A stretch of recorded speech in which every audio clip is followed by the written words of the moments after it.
This is Secrets to Win Big, your roadmap to sustained growth. Brought to you by Arjun Sen, founder and CEO of Zen Mango, top brand growth driver, and a former Fortune 500 executive who has been called one of the most marketing intelligent minds in the business. Find him at zenmango.com. And now, here's your host, Arjun Sen. Welcome to Secrets to Win Big with Arjun Sen. Today, I'm very fortunate to have with me my VIP guest, Peter Voss.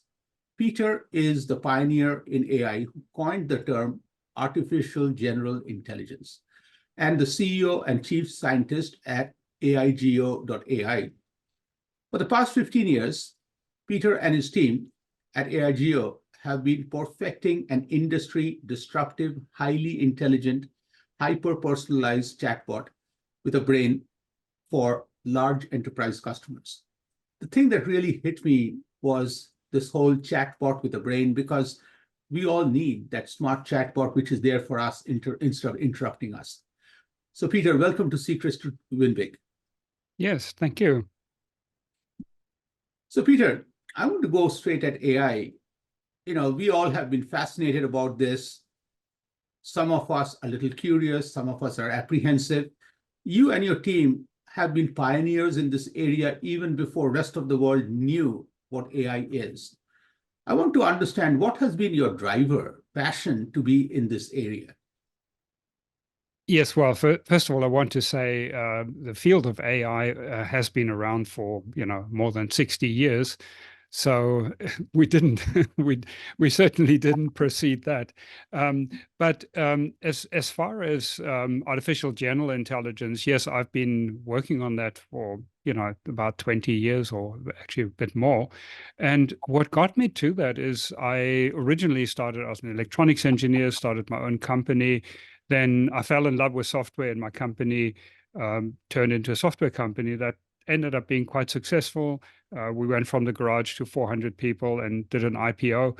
So it's when I exited that company that it occurred to me that software really isn't very smart.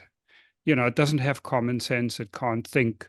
So if the programmer doesn't think of some situation, it'll just crash or give you an error message. It just doesn't really have common sense. So it occurred to me, how can we change that? How can we build software that can actually think, learn, and reason the way humans do?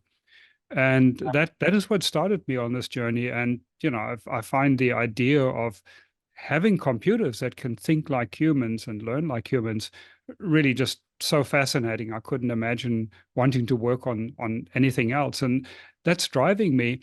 But I think ultimately the goal for me is to have this technology to benefit humanity. And I could see, just tremendously how this can help us flourish as humans in terms of helping with scientific research to help us solve problems of disease, pollution, poverty in general. To dramatically reduce the cost of goods and services by more automation, and also to have personal assistants. And I'd certainly like to talk more about that can help us make better decisions in life. So in all of these areas, I think it can lead to an era of radical abundance and a much better life for everyone. What hit me as you were talking, and I was writing down really fast, was software cannot think, software does not have common sense. And to me, I just felt like it's like an evolution that you're taking us through, the whole concept of think, learn, reason, and at the end, how you connect it to the benefit. Okay. So help me understand, what's the difference between overall AI and artificial general intelligence? Like, as you have built this, what's better, what's unique? Yes, that's a very good question, a very important one, I think, because there's a lot of confusion about artificial intelligence. Now, when the term was coined originally some 60 years ago, it really was about building machines that can think, learn, and reason the way humans do. That was the original idea, and they thought they could crack it in, a few years. Now, of course, it turned out to be much, much, much harder than that. So what happened in the field of AI over the decades is it turned into a field of narrow AI, and that's very, very different. It's basically taking one particular problem you want to solve and figuring out how a computer can help you solve that problem. So, whether it's container optimization or some medical diagnosis, some specific medical diagnosis, or a very good example is IBM's Deep Blue, the world chess champion. So the field of narrow AI, which we've really been in, and to a large extent are still in that era, is where you take the programmer's intelligence, external intelligence, to figure out how to write a program to solve a particular problem, which is very, very different from building a system that has the intelligence to solve the problem by itself. And so in 2001, I got together with some other people who were interested in getting back to the original dream, the original vision of AI, to build thinking machines.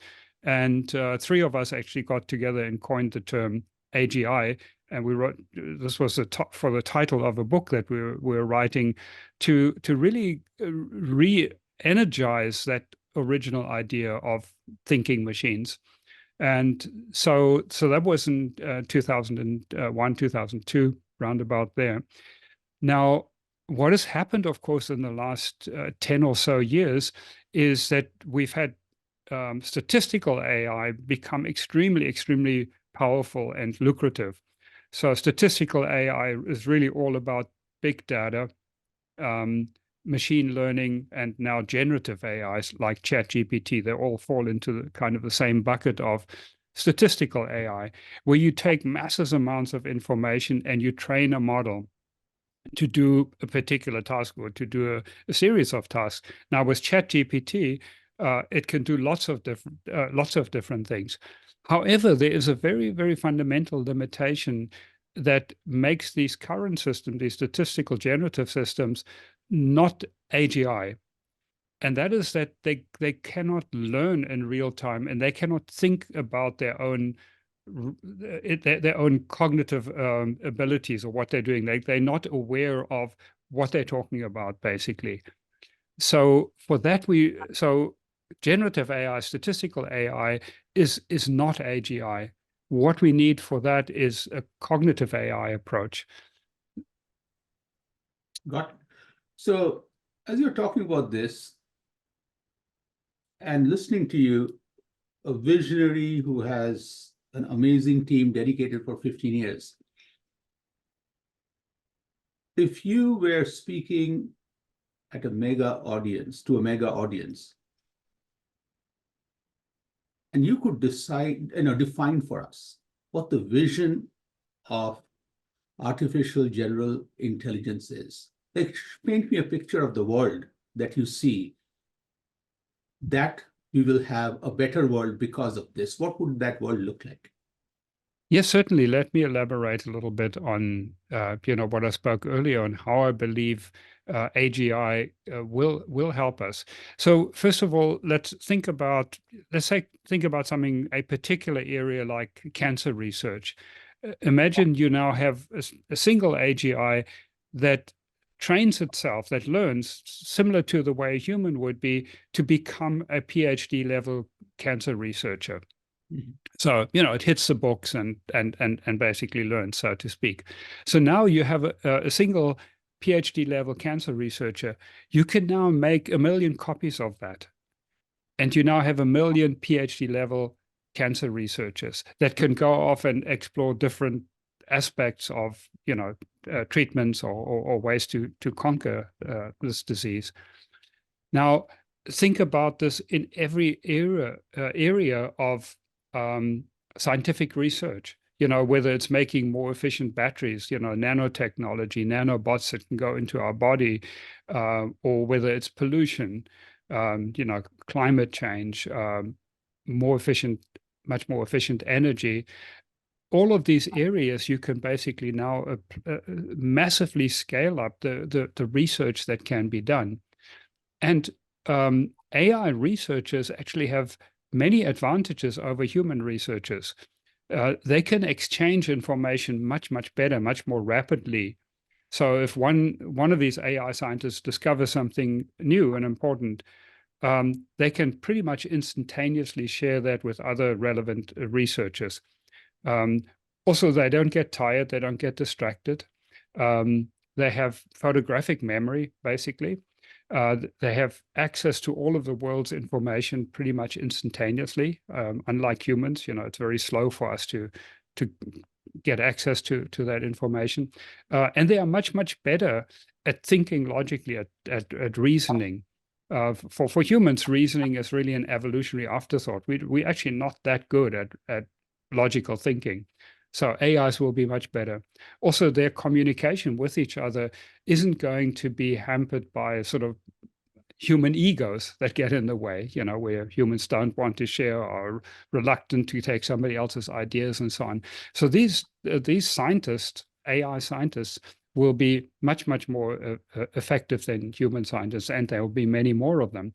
So it'll help us solve many of the problems that we want to solve to make a better life. So that's one area. The other area is just generally being able to bring down the cost of goods and service dramatically by having AIs basically do the jobs that will be at a much, much lower cost, and that will create wealth for everyone by reducing costs of goods and services. They'll be available to more people in the world. Yeah, as you were talking about it, I had a smirk on my face.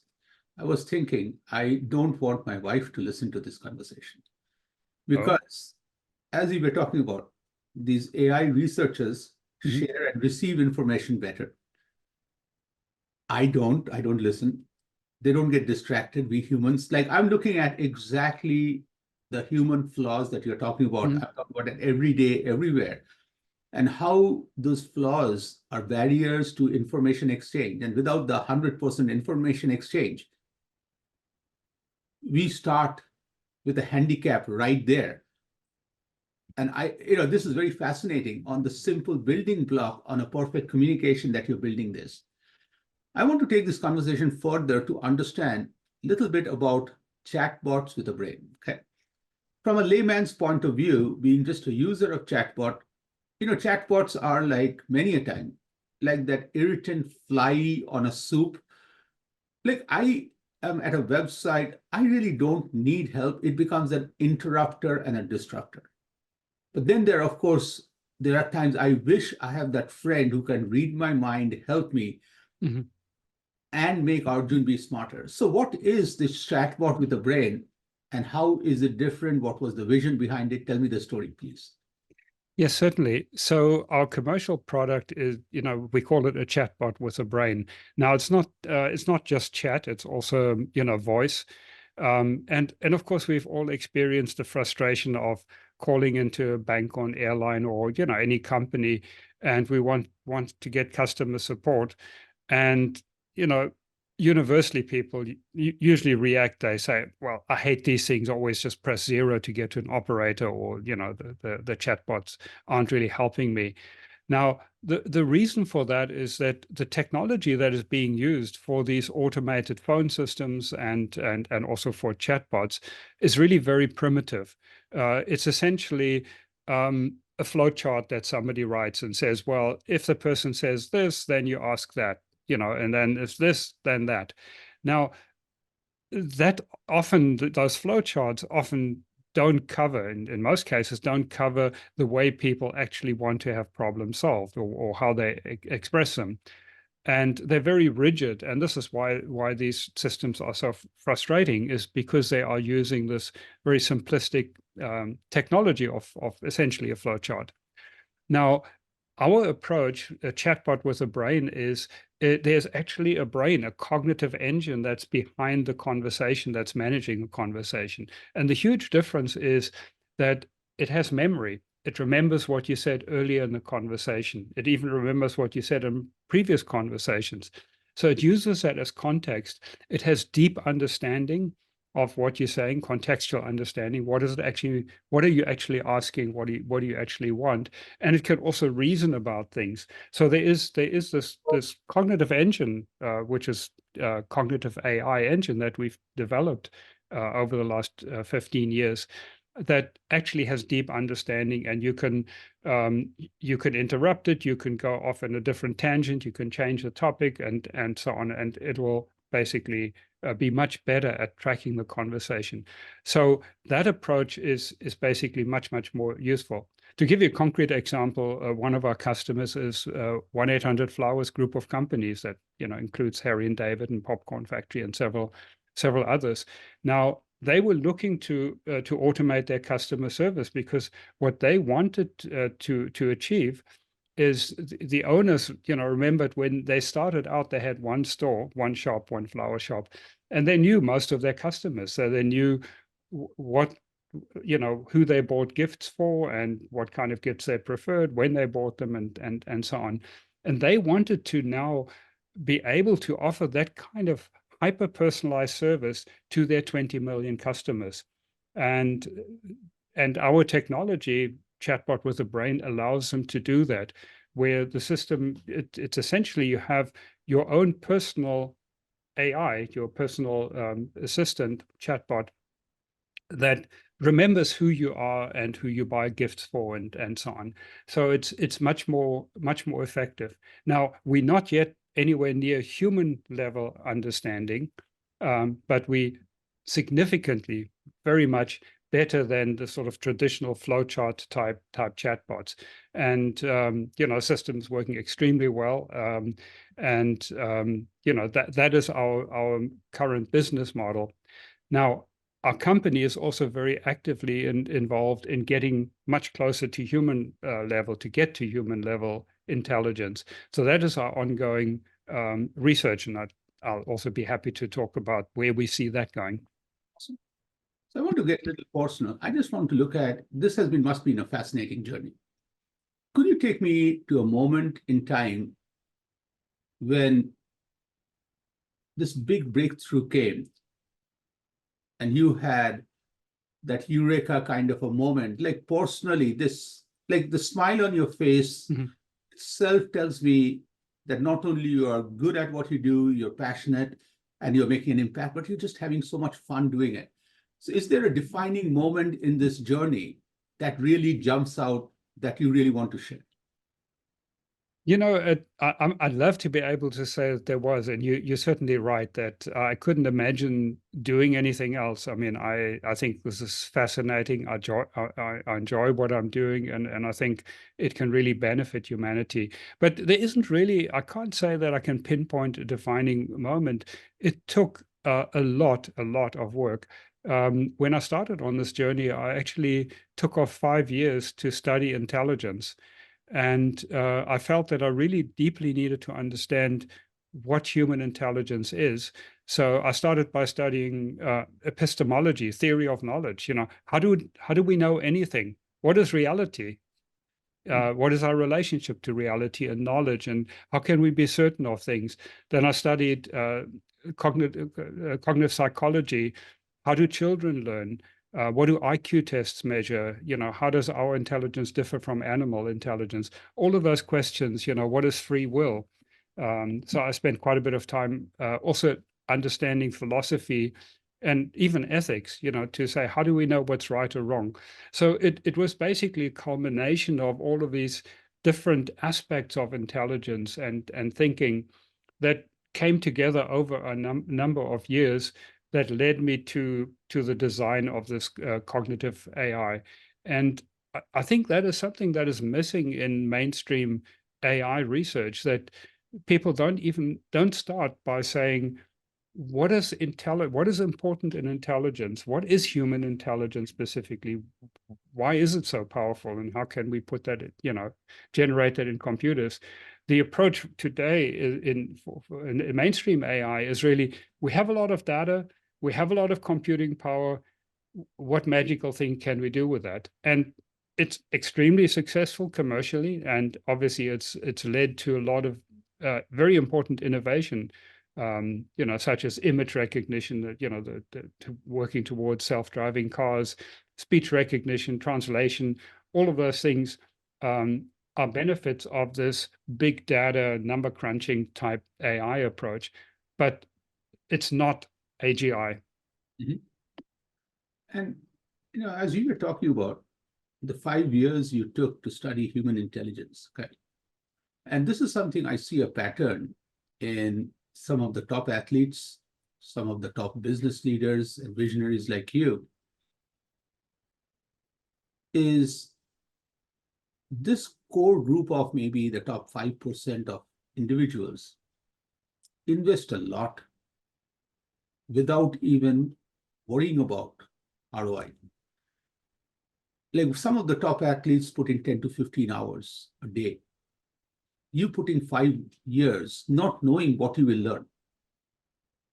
Is connecting dots at a later time, but you're collecting all the dots really fascinates me on how visionaries start by collecting as many dots and then they find a way to connect, because you really do not know how to connect till you have all the dots. Now, another personal question I want to push is, there must have been quite a few different individuals who have inspired you. Does any one person's one wisdom stand out that really has helped you in this journey? Oh, there have been many. I mean, in all the different areas that I studied, obviously also spent a lot of time studying what had already been done in the field of AI over the decades. So, there are many, many different people, and I sort of hesitate to start listing them because I'm sure I'd miss some important ones. I mean, Doug Hofstadter is definitely on that list. On the philosophy side, and interestingly enough, on epistemology, I actually learned a lot from Ayn Rand. She wrote a book, Introduction to Objectivist Epistemology, which is actually very insightful on how people form concepts and what concepts are. And that is something that is not generally appreciated, just how central the idea of concept formation and is to human intelligence. So as I say, I'd hate to single out one individual, but they've I've read hundreds of books and got a lot out of many of them. So I'm going to put you on the spot. Let's say tomorrow you become the CEO of worldwide ChatGPT. ChatGPT fascinates the heck out of us. It's so easy to use, but at the same time, it's like a knife, very sharp knife. You need to know which side of the knife to hold first. Okay? Otherwise, it's dangerous. What would be 2 or 3 things you would do to just guide us in the right direction? Because the journey where it starts is very important. So what would be some things, if you were just hypothetically the vision creator, the path creator for ChatGPT, how would you course correct, or what would you keep? Well, that's actually very easy. I would change focus significantly, or at least start a project within the company to develop cognitive AI as opposed to generative AI, because that's ultimately the path. Exactly as you say, it's like which side of a knife you need to handle. The big issue with generative AI and ChatGPT is you always need to have a human in the loop. You cannot rely on them. They make up stuff. I mean, GPT, generative, they generate things based on the massive amount of data that we're trained on. And that data is good, bad, and ugly. So you can never rely on that. So really to get to the vision, to get to the kind of assistant, personal assistant or worker, AI worker that we can rely on, that doesn't need constantly a human in the loop, you really need to have a different approach. So yeah, I think the current effort is essentially a dead end as far as AGI is concerned. While a lot of people can make a lot of money with the current approach, and ChatGPT has many uses, again, it's not AGI. So now, a fun question. Okay.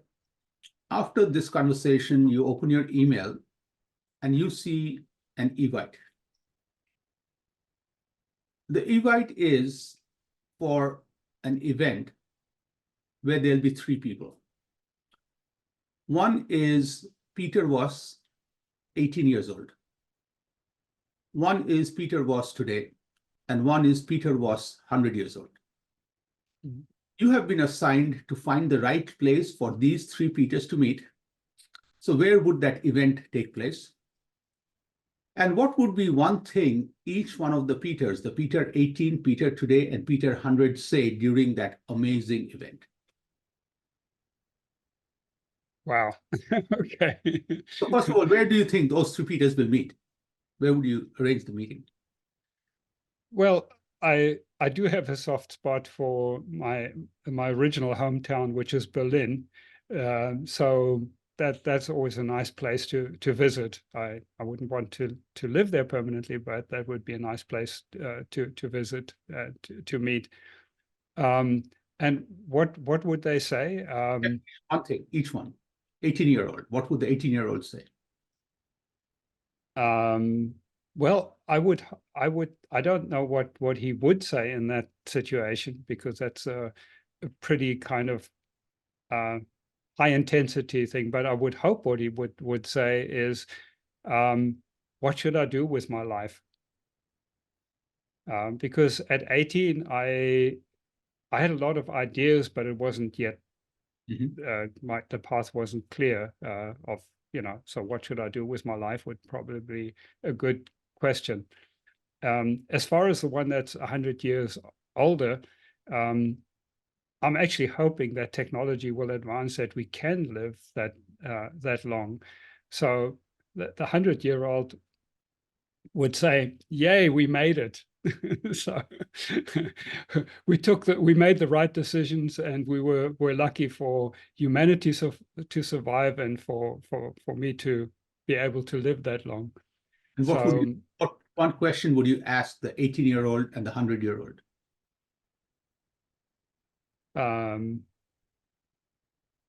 I would be interested what the 18-year-old is thinking. In fact, that would be my question. What is your life about right now? Tell me about your life, and that would be the question for both of them, actually. Oh, thank you. So, Peter, this has been a fascinating conversation. Learned a lot, very intriguing, and more importantly, I really think some conversations don't end with the conversation. The mind just keeps going, and this would be one of those. I really appreciate you taking the time, and you were very kind to answer every question. Do you have any question for me, which I can try to answer? I'd just like to take a minute or so to talk about sort of the third area where I see AI can really help us, and that is to have what we call a personal assistant. That each person in the world will end up having this personal assistant. That the reason we call it personal assistant is three different meanings of the word personal. The first one is that you own it. It's yours. It serves your agenda, not some mega corporation's agenda. And the second thing is it's hyper personalized to you. It learns your background, your dreams, your goals, and so on. And the third personal is that you control the privacy issue, basically what it shares with whom. Certain things you share with your wife, others with co-workers, and some things with Amazon. So that would be like having a little angel on our shoulder that can help us make better decisions and optimize our lives. And so I guess a simple question for you would be, what would you hope for in the future? What are your biggest hopes for the future? To me, I think it's a great question. And sometimes I think we get so caught in our day-to-day, we forget that the most important thing we can do today is set up a better future for the world and ourselves. Okay. And if we get too caught in the present, That's where I really feel the problem happens. And of course, it gets worse if I try to go back and try to influence the past, which none of us can change. And I just feel in that journey, as I'm listening to you today, I really am very hopeful that with all the work you're doing in AGI, I just want us to realize that our capabilities, what we are capable of doing, has no limit. Okay. That false ceiling that we put on top of us can be broken with each of these products that you have talked about. Okay. Literally, as you were talking about the personal assistant, support that is there, I kept realizing that I'm elevating myself to a super CEO with all these angels around me. Mm-hmm. And these are amazing, smart minds with no ego. And that's something when you talked about in that conversation earlier, that really hit me, because in a team, many a time it's the communication and the ego that stops us, stalls us even before we get started. Okay. Like I have seen in corporations, if, for example, you and I are taking a picture with five other people, some people may just have an ego problem. Why is that person sitting next to Peter and I'm sitting 2 chairs away? Okay. Mm-hmm. And you like, who cares, man? We are all in the picture. Okay. So I really feel that the moment you're talking about, I right away kept thinking of the word unleash. You are helping us unleash the true potential that we can all reach. Still, it is up to us. It is the humans, individuals, we have to own, sign, turn things on, decide. And one of the things that you talked about, which I also wrote down, was data can direct. Data cannot decide. Okay. Mm-hmm. And that's the danger of only using data without the cognitive side, as you talked about. So to me, I'm really leaving with, I'm so glad you asked the question, is a lot of hope that a better world with everything you're doing is in our control. It's not that AI will give it, AI or AGI will gift it. We still have to do it. But we'll have better help making it a better path to tomorrow. Right. Absolutely. Yes. So Peter, fascinating conversation. Thank you. What a great way to learn. Really appreciate. Thank you again. Thank you. You've been listening to Secrets to Win Big with Arjun Sen, founder and CEO of Zen Mango, top brand growth driver, and a former Fortune 500 executive who has been called one of the most marketing intelligent minds in the business. To learn more, visit www.zenmango.com. Share this podcast with your friends and subscribe wherever you like to listen to podcasts.